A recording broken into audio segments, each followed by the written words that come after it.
I don't like Zack Snyder. I don't like his movies. More often than not, I think they're self-indulgent, full of terrible slow-mo, poorly written, overly complicated, and frankly, just boring. I think the man has an eye for visuals, as a lot of his films look great, but overall I cannot say that I'm a fan of Zack Snyder, the director. The only movie of his that I like is Watchmen, and even then, that movie teeters on the edge of dislike for me the more that I think about it. I really don't like 300, and don't even get me started on Legend of the Guardians, The Owls of Ga'Hoole. And while I haven't seen Sucker Punch or Dawn of the Dead, I can't imagine either of those would win me over in any meaningful capacity. They're probably just the same old Zack Snyder. Of course, I haven't even touched on Batman vs Superman or Man of Steel as well, and that's because they're also kind of bad. They're some of the better Zack Snyder movies, I guess, but they still err on the side of movies I don't ever care to watch again. Man of Steel is bloated, poorly paced, and kind of fails to ever get me interested in this version of Superman, and Batman v Superman is overly long, super complicated, and has a central conflict that can barely be summarized in any way that makes sense. Now, of course, both of these films are build up to a film that I'm here to talk about, so let me go ahead and talk about that film. It came out in 2017, and it's called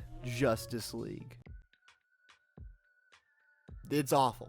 Every single thing that could be bad about a movie like this is bad here. It's incomprehensible, the movie moves at a breakneck pace, and yet it still manages to somehow feel boring at times. I think it's a social experiment about what happens when a studio gets so terrified about the reception of a movie that they try to combine two polar opposite visions into the same film. The movie is 2 hours on the dot, and I'm pretty sure this was supposed to be a 3.5 hour movie, so no character ever feels like a real character, and there's never any time to breathe. Superman's mom, however, does get the chance to call Lois the thirstiest woman alive. Batman threatens to literally kill a person to bring parademons here in the same film where Superman jokingly says that dying felt itchy. The movie decides there's also not enough human stakes in the final act, so they introduce a random Russian family that has no real involvement until Barry has to save them. And then Barry doesn't even know what direction east is. I swear I'm gonna lose my fucking mind. Okay, so after that tonal train wreck, where did WB go from here? They moved on. Aquaman, Shazam, Birds of Prey, Wonder Woman 1984, and no mention of any Justice League sequel. And can you blame them? They fucked up their first incarnation so hard, so I guess it makes sense to just kind of push it aside and forget that it ever happened. But out on the horizon, a movement was coming. A development that needed to be talked about.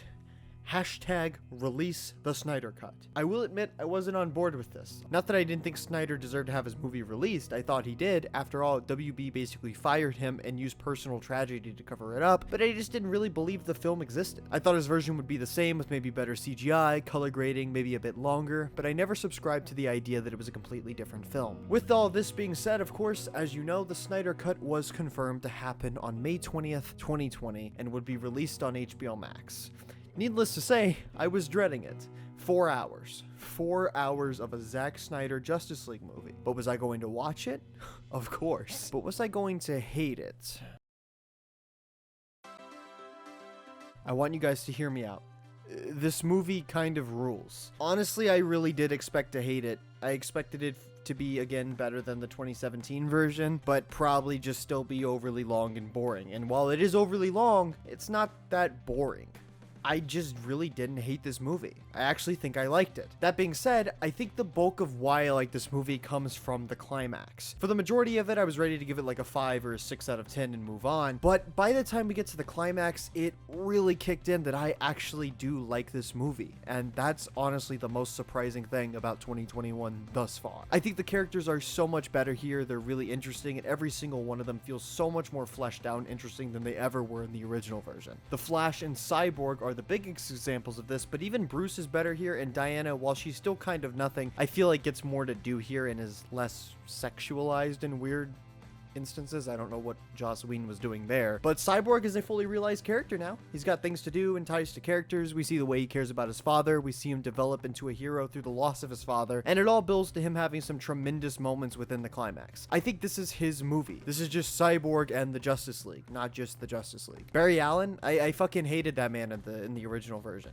but here he's really good. Actually, he's not amazing or as good as Cyborg, but he's not cringy, and every time he speaks I don't want to die. He's got an actual character character beyond just rookie hero and who quips at everything. And the scene at the end where he bends time to save everyone is amazing. It's simply the best Flash scene ever put to screen. I don't think there's anything animated or in the TV show that is better than this. I wish there was, but man, this was tremendous. And like I said earlier, the entire climax is great. It's one of the worst parts of the 2017 version, but it's the best part of this film. I think it's one of the best comic book movie climaxes ever. It is so entertaining, it's so fun, and every character gets something to do with a huge spotlight moment. The best superhero team-up movie climaxes are ones that manage to give every character something to do, but also show significant teamwork, and this movie does just that.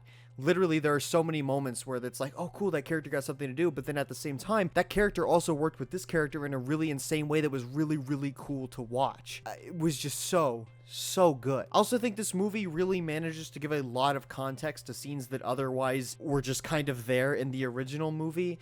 Like, a lot of them, like, you know why Wonder Woman is worried about Darkseid coming, because you see her find out about Darkseid. There's so many moments like that that really should have just been in the original cut, and the fact that they weren't is baffling. Steppenwolf, while he's still not a terrific villain, is turned into something that is actually kind of interesting. In the original theatrical cut, he's really a laughable antagonist, and his ineptitude is just upsetting and laughable, but here, knowing that he's just trying to get back in the ranks with Darkseid, his ineptitude is actually kind of endearing, knowing that they just don't really care about him and they're just using him as fodder and don't really care if he dies. Darkseid himself was handled well. I thought he'd be really forced in and stupid, but he actually works and makes Steppenwolf a better villain, like I said. Desaad is also cool, and I think that the way they handled all of the New God stuff was really fascinating, and I actually kind of wanted to see more of all of this. I also think the music by Junkie XL was really good, and it's just surprising that they were managing to make a movie that I enjoyed this much. I love how the characters have camaraderie that's actually good and not just stupid quips. Victor loses his father, and Aquaman and Barry actually care. Bruce does a batshit and wild thing that could have killed him, and they ask if he's okay. We got none of this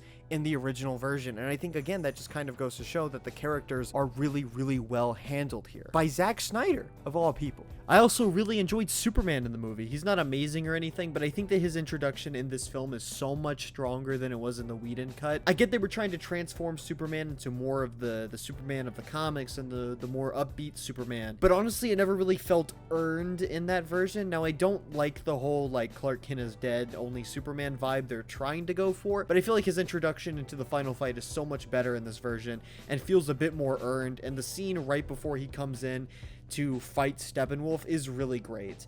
And as much as I do think that I'm a huge fan of Truth and Justice line is alright, I really prefer Not Impressed. That being said, there's a ton of things about this movie that I still don't like. Don't think that I adore this movie or anything. The movie's still really dumb. It's still Justice League. Everything that was bad about the plot in Justice League is still not very good here. Sure, it may be elaborated on a bit more, but it's still nothing special and was one of the weirder superhero movie plots. I still think the idea of bringing back Superman and having the League dig them up is really not good. And Barry in this cut, instead of saying that he and Victor are outsiders, instead asks Victor if he thinks that Diana is into younger guys. And now I'm imagining that and I want to throw up. The movie is also, again, just fine for the most part. Again, it's really that climax that gets me super hyped, but for the most part, it's just fine. It's way too long, which really does hurt it at times. I feel like even a really good editor can get this movie down to 3 hours even and not really lose much. And a lot of the last 30 or so minutes of it is just jerking off with epilogue shit, and some of the epilogue is good, but then we get the Martian Manhunter scene, which is terrible. He really only shows up to ruin a single scene that was actually really good, and then at the end he wakes up Bruce in a really laughable and awkward stiff scene that just should not have been the end of the film. And I think the ending nightmare scene is also really bad. There was really no reason for that scene to be in this movie. That just felt like sequel bait to a sequel that we're probably not going to get. So yeah, overall, the Snyder Cut was really surprising. It was really surprising. I'm sure there's a lot of things I've missed out on, but again, it's a 4-hour movie, and there's 4 hours of a lot of superhero stuff, and maybe I'll watch it again, but right now I'm just happy that I didn't want to blow my brains out while watching the movie. So now I guess the question is whether we should restore the Snyderverse, because now that we've got the Snyder Cut, there has to be a new movement. So here's my thoughts. Should we restore the Snyderverse? No. I mean, maybe, but also no. At the end of the day, Zack Snyder's Justice League really is just a better 2017 Justice League. It's 2 hours longer, filled with important plots that actually flesh out the story, and the characters are fun and entertaining. It's surprising to see that a lot of the things I thought were Whedonisms in the original version are actually just things Snyder was doing to course correct and give the movie a new tone and vision. Seems like the original cut that we would have gotten if it was this cut would have still been a more fun and lighthearted superhero film with some actual heart to it, unlike Batman vs. Superman and Man of Steel. This movie is nowhere near perfect, and I don't love it, but I think it's actually a really entertaining movie that manages to work despite its flaws. I'm actually kind of interested if they do decide to quote-unquote restore the Snyderverse, but if they don't, I'm content with the DC films that we're getting now, and I'm looking forward to more comic book movies that are just good. Hopefully DC can get on a track like Marvel and put out consistently okay to good products, instead of just the baffling tenure they've been on right now, where they're kind of looked at as the laughingstock of superhero movies. With all that being said, thank you for watching. I've been JayTheZoomster, and this has been my, I guess, review of Zack Snyder's Justice League. Let me know what you thought of the movie down in the comments, and I'll see you all next time.